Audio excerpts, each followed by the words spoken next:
अस्सलामु अलैकुम वरहमतुल्लाहि वबरकातुहू। नाज़रीन और सामिईन इकराम, सबसे पहले इस वीडियो को आप देखिए।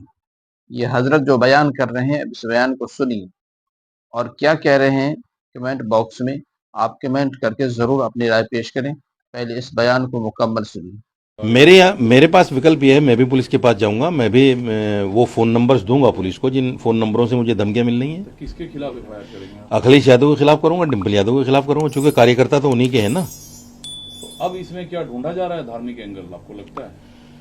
नहीं, धार्मिक एंगल नहीं। मैं चूंकि मुसलमान हूं, मेरे खिलाफ प्रोटेस्ट हो रहा है। एक हिंदू अगर सड़क पर सरेआम महिला का रेप कर दे तो उस पर पार्लियामेंट में प्रोटेस्ट नहीं होता। तो ये कौन सा तर्क ये है? बड़ा सवाल है, ये कौन सा तर्क है? बहुत बड़ा सवाल है ये। आप बताइए मुझे, एक हिंदू आदमी अगर महिला का रेप कर दे रोड पर, तो उस पर कोई भी महिला, क्या किसी महिला की मर्यादा को ठेस नहीं पहुंची? उस वक्त कोई प्रोटेस्ट हुआ? नहीं हुआ। आज अगर साजिद रशीदी ने, चूंकि मैं मुसलमान हूं, मैंने एक हिंदू महिला के खिलाफ, अगर यहां भी मुस्लिम महिला होती शायद ये खबर भी ना बनती।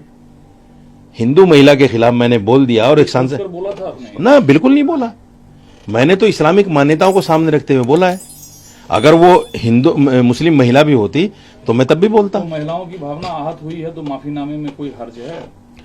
अगर वो माफी मांग लें कि हमने इस्लामिक मान्यताओं के खिलाफ किया है, हम तमाम मुसलमानों से माफी मांगते हैं, तो मैं भी मांग लूंगा। तो नाज़रीन इकराम, आप लोगों ने मुकम्मल वीडियो को सुना। इस वीडियो को ज़्यादा से ज़्यादा लोगों तक शेयर करें। हमारे चैनल पे नए हैं, हमारे चैनल को ज़रूर सब्सक्राइब कर लें। अस्सलामु अलैकुम वरहमतुल्लाहि वबरकातुहू।